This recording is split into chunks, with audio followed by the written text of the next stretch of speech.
Major changes to the weather are coming. Tropical activity may finally be ramping up with cyclone formation likely in the coming days.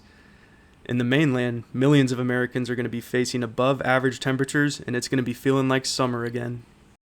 So let's start with the biggest news. It's been pretty dang quiet so far, but it looks like the tropics are finally starting to heat up. So taking a look at our Atlantic basin, there is a lot going on. We have convection, storms everywhere, but what I want to focus on is this area of low pressure right here.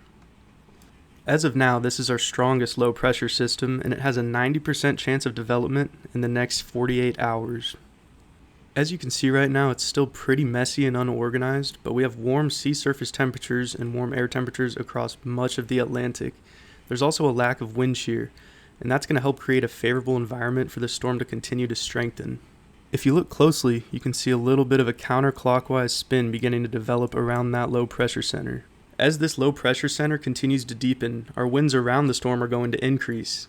That's going to increase our Coriolis force, which is going to help strengthen and organize the storm. Based on these conditions, the National Hurricane Center has given this low pressure system a 90% chance of developing into a cyclone over the next 48 hours. Now, if we don't see it develop in the next 48 hours, there's still a 90% chance that this will become a cyclone within 1 week. And if this does become a cyclone, it's going to be named Tropical Storm Gabrielle. Also, we have another wave of low pressure moving off the west coast of Africa. This wave is pretty weak, so the National Hurricane Center has only given it a 20% chance of becoming a cyclone within the next week. At this point, there's definitely no need to panic over either of these low pressure systems, but we'll definitely have to keep an eye on them. Believe it or not, we're at the climatological peak of hurricane season. Luckily, the tropics have been pretty quiet so far this year, but we still have a couple months of hurricane season left, and all it takes is one landfall to cause damage, so we're definitely going to have to continue to keep an eye on the tropics. If you're a fall lover hoping for cooler temperatures, unfortunately it looks like you're going to have to wait a little bit longer. As we get into the next couple weeks, temperatures are going to be hot across most of the country, with some locations seeing temperatures 10 to 15 and even 20 degrees above average. By Monday, September 22nd, our jet stream is going to be pushed northward as a ridge of high pressure builds in. This is going to result in a heat dome across much of the country.